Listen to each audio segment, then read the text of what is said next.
So today we are discussing about trochlear nerve. Trochlear nerve is the fourth cranial nerve. Trochlear nerve is the fourth cranial nerve and it is a very slender nerve. Trochlear nerve is a very slender nerve. It is the fourth cranial nerve and trochlear nerve is a very slender nerve and consists of 3,400 nerve fibers. It consists of 3,400 nerve fibers and it supplies the superior oblique muscle of the eyeball. It supplies the superior oblique muscle of the eyeball. Superior oblique muscle of the eyeball. And here it is the trochlear nerve carries somatic afferent column. It is mostly somatomotor. The trochlear nerve, it is mostly somatomotor, but it carries some proprioceptive sensations. like the oculomotor nerve. So the trochlear nerve, it is mostly somatomotor in nature. Somatomotor. But it also carries proprioceptive sensations like the third cranial nerve, that is nothing but the oculomotor nerve. And what is the origin? What is the origin of the trochlear nerve? The trochlear nerve arises in the periaqueductal gray matter along the cerebral aqueduct. The trochlear nerve arises from the periaqueductal gray matter along the floor of the cerebral aqueduct at the level of the inferior colliculus. This trochlear nerve arises at the periaqueductal gray matter along the floor of the cerebral aqueduct. Okay, and here the trochlear nerve receives central connections from the motor cortices. The trochlear nerve receives fibers from the motor cortices of the cerebral hemispheres through corticonuclear fibers.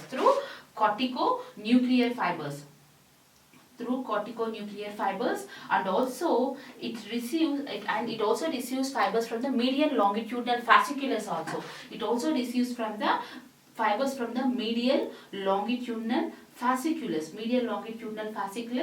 Like the third and sixth cranial nerves. Similar to the sixth and third and cranial nerves, it receives fibers from the median longitudinal fasciculus for the proper coordination of the eyeball. It receives fibers from the median longitudinal fasciculus, as well as it receives fibers from the motor cortices of the cerebral cortex through corticonuclear fibers, as well as it receives fibers from the median longitudinal fasciculus, and also it receives fibers from the tectobulbar tract. Which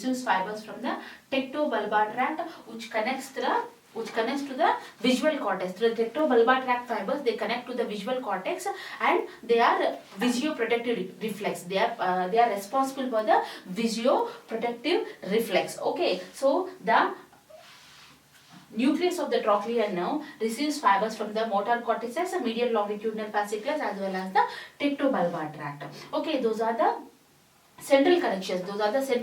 Of the trochlear nerve. And here the nerve runs forwards, downwards, and laterally. Here the nerve runs downwards, forward, and laterally, and backwards, and decussate with the nerve of the opposite side. Here we can see these are the trochlear nuclei. Here the nerve runs downwards, forwards, and decussate with the nerve of the opposite side. Here it decussates with the nerve of the opposite side. So it is the only nerve which decussates with the nerve fibers of the opposite side. Okay, it is the only cranial nerve which decussates with the nerve fibers of the opposite side. Here the nerve fibers run downwards, forwards, and laterally, and then backwards, and they decussate with the nerve fibers of the opposite side. Here, and here the nerve emerges at the level of inferior colliculus. And here it runs along the dorsal surface of the superior cerebellar peduncle and lies in front of the posterior cerebral arteries as well as the superior cerebellar arteries. And here the nerve runs laterally and it runs along the dorsal surface of the superior cerebellar peduncle and also crosses the superior cerebral arteries and posterior cerebral arteries. It crosses the superior cerebellar artery and posterior cerebral artery, and here the nerve makes a spiral the nerve winds laterally along the groove of the temporal lobe and basis pedunculi, and here the nerve lies in the, it pierces the dura mater, and here it lies in the lateral wall of the cavernous sinus. So this is the cavernous sinus, and here the nerve lies in the lateral wall of the cavernous sinus, and here in the lateral wall of the cavernous sinus, the trochlear nerve, it is related above with the oculomotor nerve, and below it is related with the, the trochlear nerve, it is below, it is related with the maxillary as well as the ophthalmic nerves. So in the lateral wall of the cavernous sinus, the trochlear nerve, it is related above with the oculomotor nerve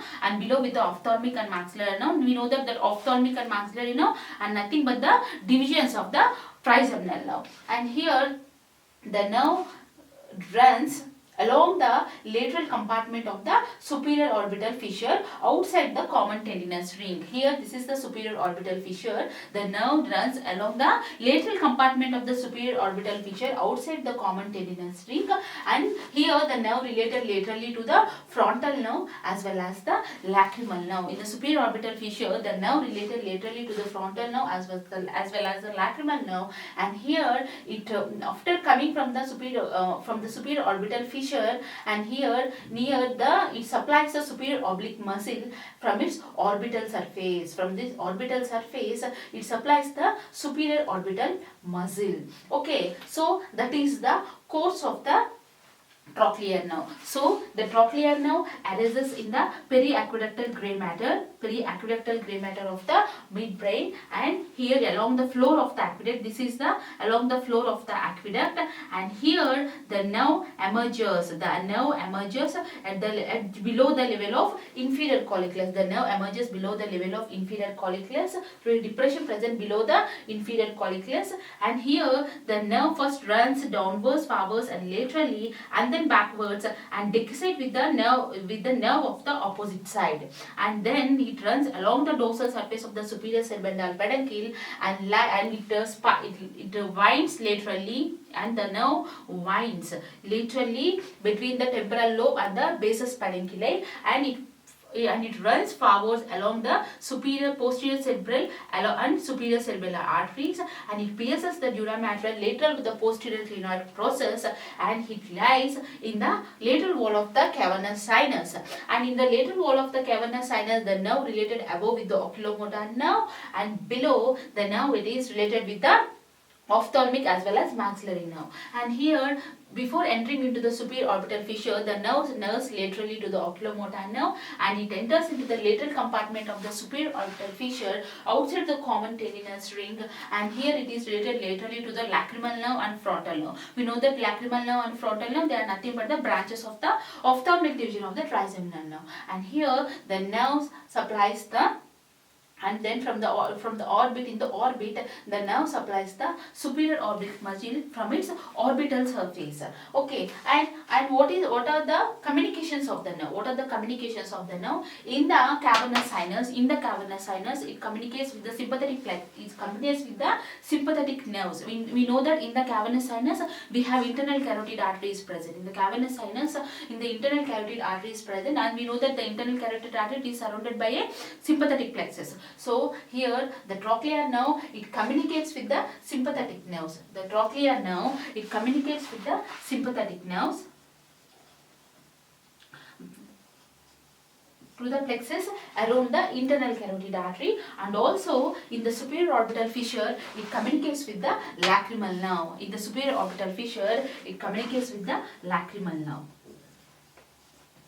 Communicates with the lacrimal nerve. And one more thing is, it is the only nerve that arises from the dorsal wall of the brainstem. It is the only nerve that arises from the dorsal aspect of the brainstem, and it is also the only nerve which decussates with the nerve fiber of the opposite side. So it is the only nerve which arises from the dorsal aspect of the brainstem, and also it is the only nerve which decussates with the nerve fiber of the opposite side. You know that this is red nucleus, right?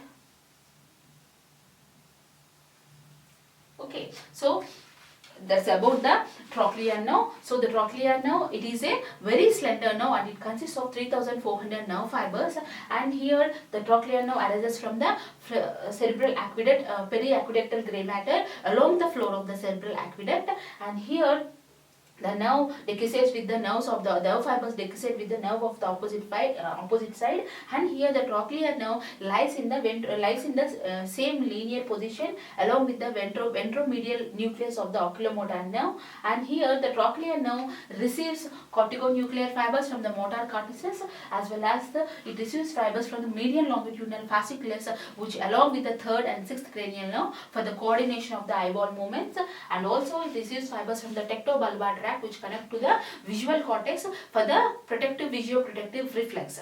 Okay, these are the central connections: corticonuclear, median longitudinal fasciculus, and tectobulbar tract. These are the central connections of the trochlear nerve, and here the trochlear nerve, it passes along the dorsal surface of the superior cerebellar peduncle, and it runs and it makes it winds laterally along the temporal lobe as well as the basis peduncle, and it runs forward along the over the superior cerebellar arteries as well as the posterior cerebellar arteries, and here the nerve enters into the lateral wall of the cavernous sinus, which is and pierces the dura mater, and here the nerve lies in the lateral wall of the cavernous sinus, and it related to the above to the oculomotor nerve, below with the ophthalmic and maxillary nerve, and before entering into the superior orbital fissure, the nerve comes lateral to the oculomotor nerve, and it enters into the lateral compartment of the superior orbital fissure, where it is related to the lacrimal and frontal nerve, and in the orbit it supplies the superior oblique muscle from its orbital surface. So what is the peculiarities of the nerve means? The peculiarities of the nerve, it is the only nerve that arises from the dorsal aspect of the brainstem, and also here the nerve it is only nerve where the nerve fibers decussate with the opposite nerve fibers. So that's about the trochlear nerve.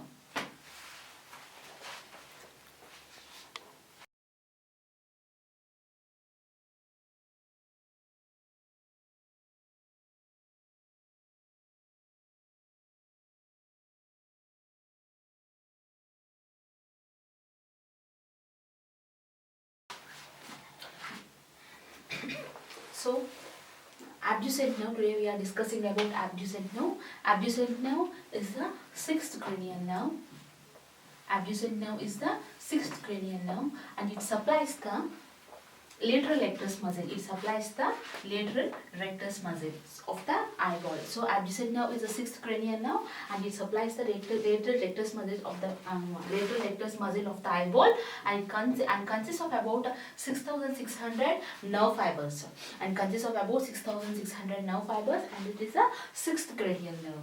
Okay, and the abducent nerve, it is mostly somatomotor, and it may carry proprioceptive sensations from the lateral rectus muscle. It may also carry proprioceptive sensation from the lateral rectus muscle, and here the cell bodies of the proprioceptive neurons, they are situated in the mesencephalic nucleus of the trigeminal nerve, and here the nerve fibers, they pass uninterrupted through the ganglion of the trigeminal nerve. So the cell bodies of the proprioceptive neurons, they are situated in the mesencephalic nucleus of the trigeminal nerve, and here the peripheral nerve fibers, they pass uninterrupted through the trigeminal ganglion. So the trochlear nerve, it is a somatomotor, and may also carry, like the third and fourth cranial nerves, it may also carry proprioceptive sensations from the lateral rectus muscle. Okay, and here coming to the origin, how the nucleus, where it is, the nucleus of the abducent nerve is situated at the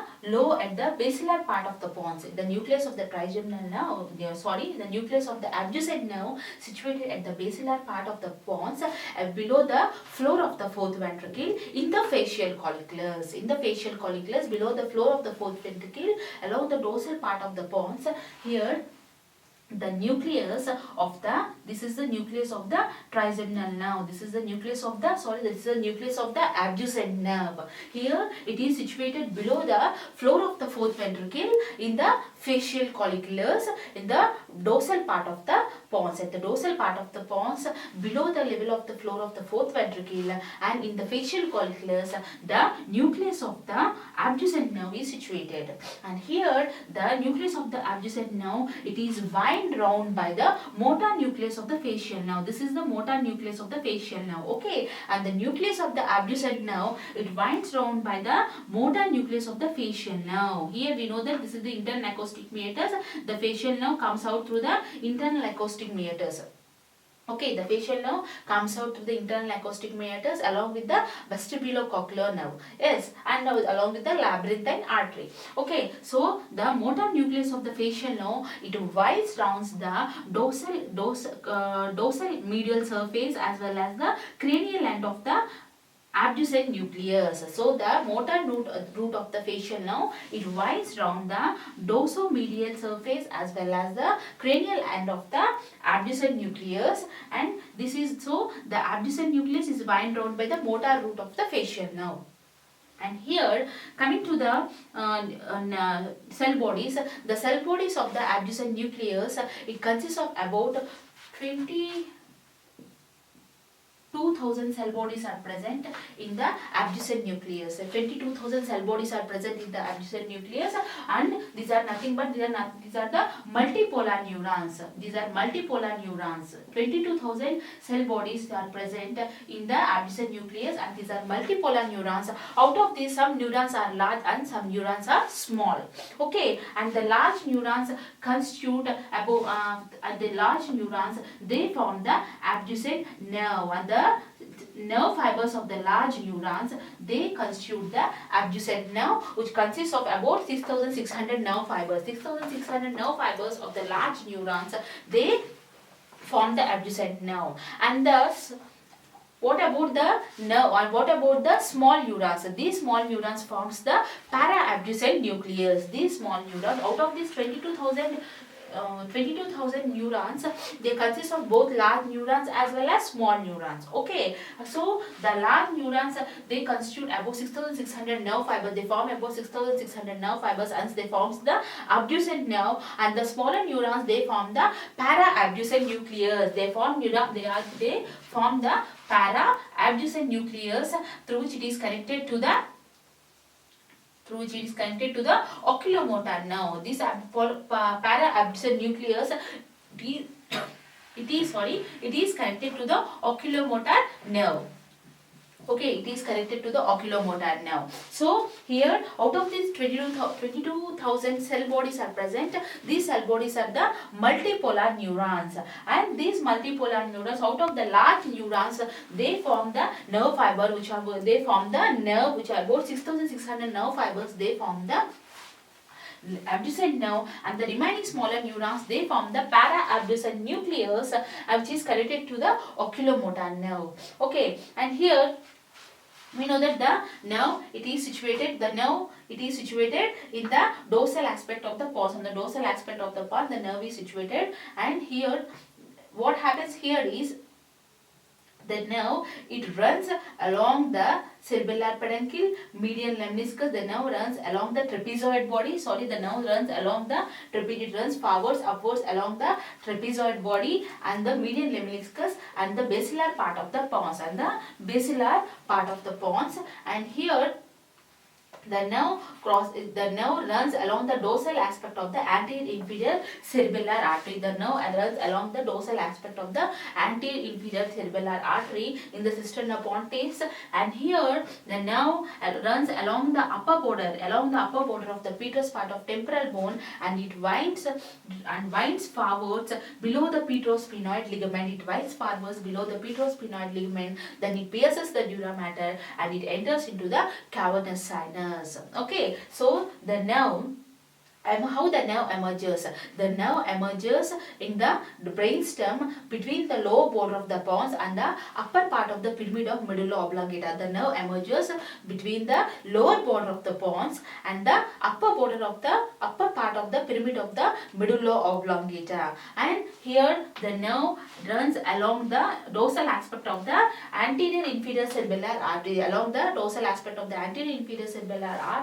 and it runs over the upper border of petrous part of temporal bone, and here the winds forwards, makes a spiral round, and here below the petrosphenoid ligament, it makes a spiral round below the petrosphenoid ligament, then it pierces the dura mater and it lies in the cavernous sinus. And in the cavernous sinus, it first lies lateral to the In the cavernous sinus, it first lies lateral to the intercarotid artery and then lies infralateral to the internal carotid artery. And here the nerve enters the superior orbital fissure through the common tendinous ring. To the common tendinous ring, the nerve enters the superior orbital fissure along with the oculomotor nerve as well as the nasociliary nerves along with and here it supplies the lateral rectus muscle at the junction of the anterior 2/3 and posterior 1/3. At the junction of the anterior 2/3 and posterior 1/3, the nerve supplies the lateral rectus muscle from its orbital surface. Okay, and we know that like the trochlear nerve, this nerve also receives central connections from the corticonuclear fibers from the motor cortices as well as the median longitudinal fasciculars through which it is connected along similar to that of third and fourth cranial nerves for the proper coordination of the eyeball, and here it also connected to the tectobulbar tract for the visuoprotective reflex, and through the tectobulbar tract it is connected to the visual cortex. And one more thing here is the para-abducent nucleus, it is connected to the oculomotor nerve and also to the trochlear nerve and through which it is connected to the median longitudinal fasciculars. To the median longitudinal fasciculars, the para-abducent nucleus, it is connected to the oculomotor nerve as well as the trochlear nerve for the proper coordination of the eyeball. Okay, so the nerve arises from the pons, okay, in the facial colliculars below the level of the fourth ventricle, and here the nerve wind round by the motor nucleus of the facial nerve. Motor nucleus of the facial nerve. The facial nerve winds round the dorsal medial as well as the cranial end of the abducent nerve, and we know that the facial nerve here it comes it enters into the internal acoustic meatus along with the vestibulocochlear nerve, and here the nerve runs down forwards upwards along the trapezoid body, median lemniscus and basilar part of the pons, and the nerve emerges between the lower border of the pons and the upper part of the pyramid of the medulla oblongata. Okay, and here the nerve runs along the dorsal aspect of the anterior inferior cerebellar artery, and it runs along the upper border of the petrous part of temporal bone, where the nerve bends sharply below the petrosphenoid ligament, and it pierces the dura mater lateral to the dorsum sellae, and here it enters the cavernous sinus. And in the cavernous sinus, it is situated to the at first lateral to the internal carotid artery. So this is the internal carotid artery. Okay. So this is the internal carotid artery. At first it is situated lateral to the internal carotid artery and then infralateral to the internal carotid artery, and it enters into the superior orbital fissure through the common tendinous ring along with the oculomotor nerve as well as the nasociliary nerves. And it supplies the lateral rectus muscle at the junction of anterior 2/3 and posterior 1/3 of the muscle. And here the nerve receives central connections from the corticonuclear fibers to the motor cortices. Corticonuclear fibers to the motor cortices. The nerve receives fibers from the corticonuclear fibers and median longitudinal fasciculars, medial longitudinal fasciculars and also fasciculars as well as the tectobulbar tract. These use fibers from the nucleus receives fibers from all these structures. Okay, tectobulbar tract. Okay, tectobulbar tract for the visuoprotective reflex and also medial longitudinal fascicular for the proper coordination of the eyeball, and the corticonuclear fibers from the motor cortices from the cerebral cortex. Okay, and here the neurons situated in the abducent nucleus are about 22,000 neurons. Out of this, there are multipolar neurons. Some are large neurons and some are small neurons. The large neurons nerve fibers, they form the abducent nerve, and they are about 6,600 nerve fibers. They form the abducent nerve, and the smaller neurons, they form the para-abducent nucleus, and they are connected to the oculomotor nerve. And their para-abducent nucleus, they are connected to the oculomotor nerve. And one more thing here is the para-abducent nucleus, it is connected to the oculomotor nerve and the trochlear nerve through the median longitudinal fasciculars. And here That's about the abducent nerve. It is a sixth cranial nerve, and it is mostly somatomotor, but it may carry it may carry proprioceptive sensations from the lateral rectus muscle. And the cell bodies of the proprioceptive neurons, they are situated in the mesencephalic nucleus of the trigeminal nerve, and the peripheral nerve fibers, they pass uninterrupted through the trigeminal ganglion. So that's about the abducent nerve, which is the sixth cranial nerve. And here the abducent nerve, it communicates. What are the communications of the abducent nerve? Here it communicates with the sympathetic plexus, which are present around the internal carotid artery in the, and also in the common tendinous ring. And one more thing is, in the common tendinous ring, the nerve, it is related infralateral to the ophthalmic nerve, and here in the common tendinous ring, it is also related to the ophthalmic nerve.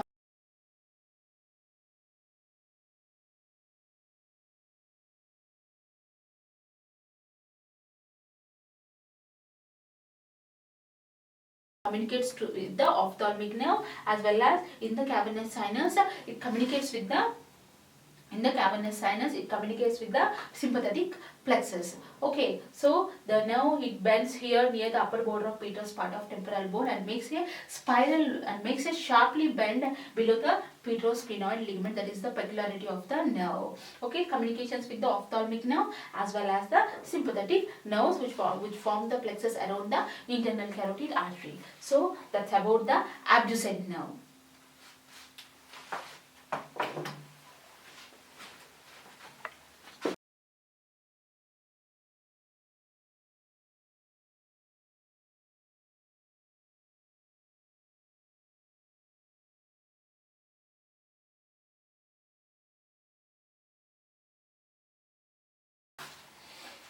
So today we are discussing about ophthalmic nerve. Ophthalmic nerve is the smallest division of the trigeminal nerve. We know that the trigeminal nerve consists of three divisions: ophthalmic, maxillary, and mandibular.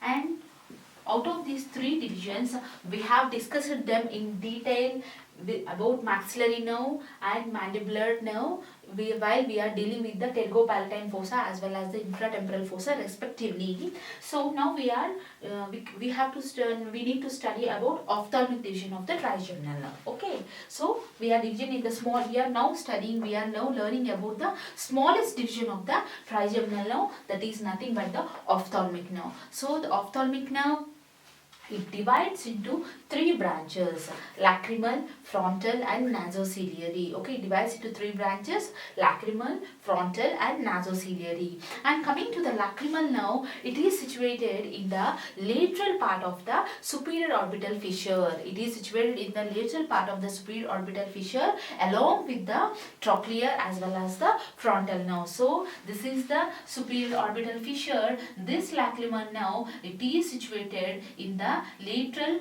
compartment of the superior orbital fissure. The lateral compartment of the superior orbital fissure. So this is the lacrimal nerve. This is the lacrimal nerve. Okay.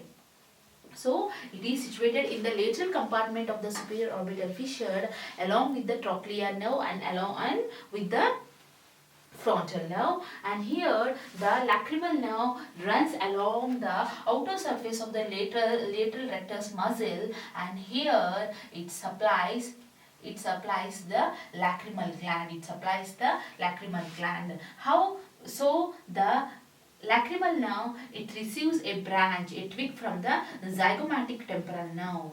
It receives a twig from the zygomatic temporal nerve, which conveys postganglionic parasympathetic fibers to the lacrimal gland. So which conveys postganglionic parasympathetic fibers to the lacrimal gland. So the lacrimal nerve, the postganglionic parasympathetic fibers to the lacrimal gland, they are conveyed by the lacrimal nerve. They are conveyed by the lacrimal nerve. So it runs along the outer. Here we have a lateral rectus muscle is present here. It runs along the outer surface of the lateral rectus muscle, and here it receives a twig from the zygomatic temporal nerve. Because zygomatic temporal nerve is a branch of maxillary nerve, right? So it receives a twig from the zygomatic temporal nerve. Then this zygomatic temporal nerve, it conveys postganglionic parasympathetic fibers, and from the postganglionic parasympathetic fibers from the zygomatic temporal nerve, they are conveyed by the lacrimal nerve to the lacrimal gland, which are secretomotor.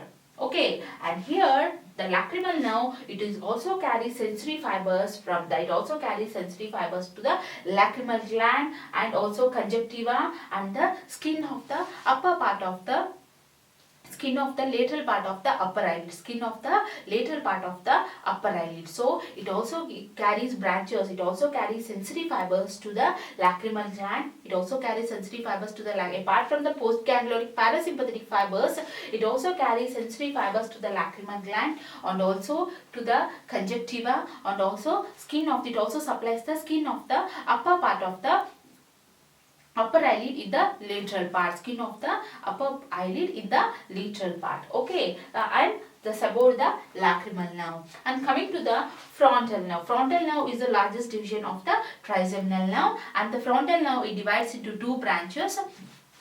Between the apex and the base of the orbit, it gives two branches over the superior oblique muscle. It divides into two branches. Okay, at the apex and base of the orbit, and the junction of the apex and the base of the orbit divides into two branches.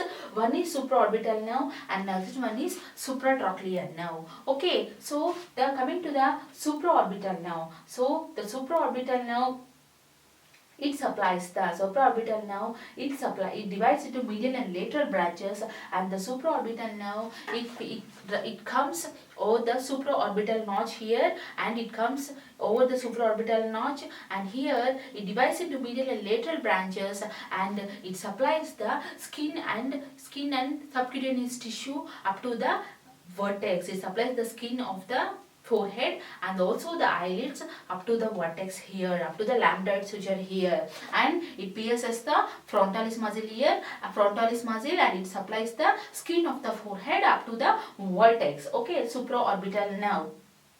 And coming to the supratrochlear nerve, it lies medial to the supraorbital nerve, and the supratrochlear nerve, it supplies the skin of the lower part of the forehead, and also it supplies the conjunctiva, and also it supplies the skin of the upper eyelid medial part. It also supplies the skin of the upper eyelid medial part. Also it is supplied by the supratrochlear nerve, and it also supplies the skin of the lower part of the forehead. It just lies medial to the supraorbital nerve. We dealt with this supraorbital nerve, supratrochlear nerve during the sensory nerve supply of the face. Okay, so the supraorbital nerve, it supplies the skin of the forehead up to the vertex, and the supraorbitrochlear nerve, it supplies the conjunctiva as well as the eyelids and skin of the eyelids, and also it supplies the medial part, and also it supplies the lower part of the forehead. And these supraorbital nerve and supratrochlear nerve, they accompany the corresponding vessels.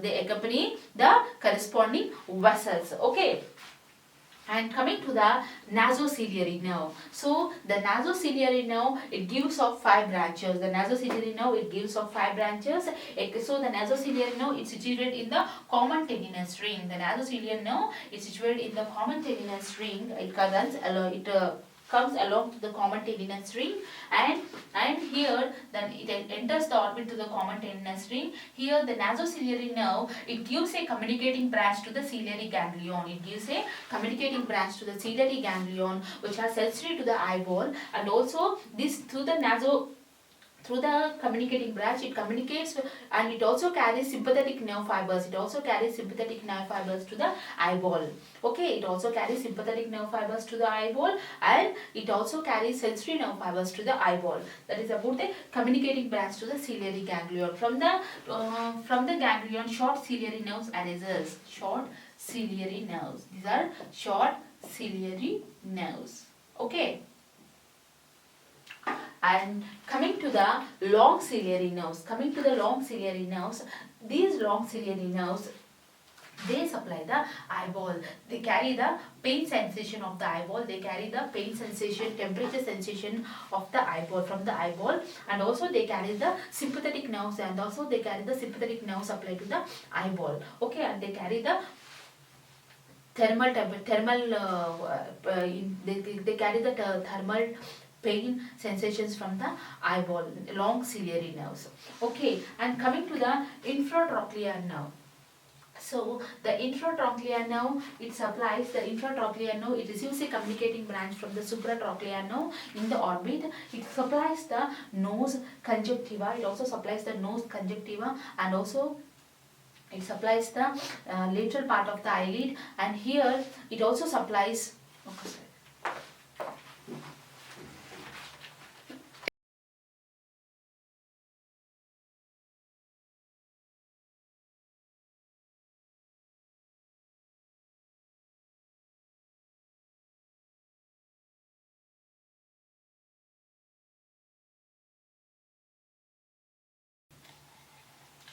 And the infratrochlear nerve. The infratrochlear nerve, it supplies, in the infratrochlear nerve, it supplies the nose conjunctiva, and it also supplies the lateral part of the eyelid, skin of the lateral part of the eyelid, and it also, the infratrochlear nerve, it also supplies the lateral part of the nose, and it is continuous as the infratrochlear nerve. It divides into two branches, medial set and lateral set, and these two branches, they supplies the skin, and it is continuous as the external axon nerve. It supplies the skin of the lateral part of the nose, and it supplies the vestibule as well as the ala of the nose. Okay, the intratrochlear nerve, it supplies the nose conjunctiva, and also skin of the eyelids, skin of the eyelids, and also it supplies the ala of the nose, vestibule of the nose, and it supplies all these structures.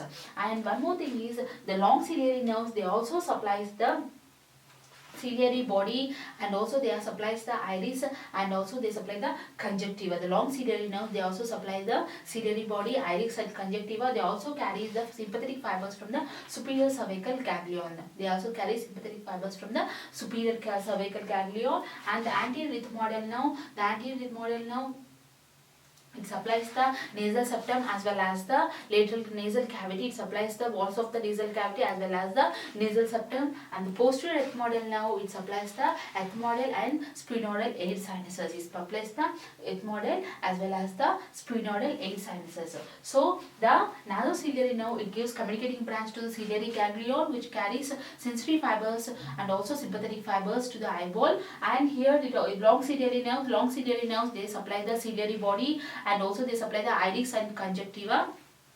And here the long ciliary nerves, they carry the thermal sensation and pain sensation, touch sensation from the eyeball. And the long ciliary nerves carries the sympathetic fibers from the superior cervical ganglion. And here the intratrochlear nerve, it supplies the nose, lateral part of the nose, and also it supplies the conjunctiva, it supplies the eyelids, and it supplies the ala and the vestibule of the nose. And coming to the anterior ethmoidal nerve supplies the nasal septum as well as the lateral wall of the nasal cavity. And the posterior ethmoidal nerve, it supplies the posterior ethmoidal air sinuses as well. It supplies the ethmoidal air sinuses as well as the sphenoidal air sinuses. So that's about the nasociliary nerve. So these are the branches of the ophthalmic nerve. So the lacrimal nerve is the smallest division, and it carries the postganglionic parasympathetic fibers. The frontal nerve, it carries the supraorbital and supratrochlear nerve. They supply the skin of the forehead as well as the conjunctiva, and it also supplies the conjunctiva and also lacrimal gland also. Not lacrimal gland, it supplies the conjunctiva. And here the nasociliary nerve, communicating branch to ciliary ganglion, long ciliary nerves, infratrochlear, and also anterior ethmoidal as well as the posterior ethmoidal branches. They supply the area near the sensory branches to the eyeball, as well as they supply the nose, as well as they supply the ethmoidal air sinuses. So that's about the ophthalmic division of the trigeminal nerve. And here this is the frontal division of the trigeminal nerve. This is the frontal division, which divides into two branches, supraorbital and supratrochlear. Okay, so that's about the ophthalmic division of the trigeminal nerve, and this is the smallest division of the trigeminal nerve.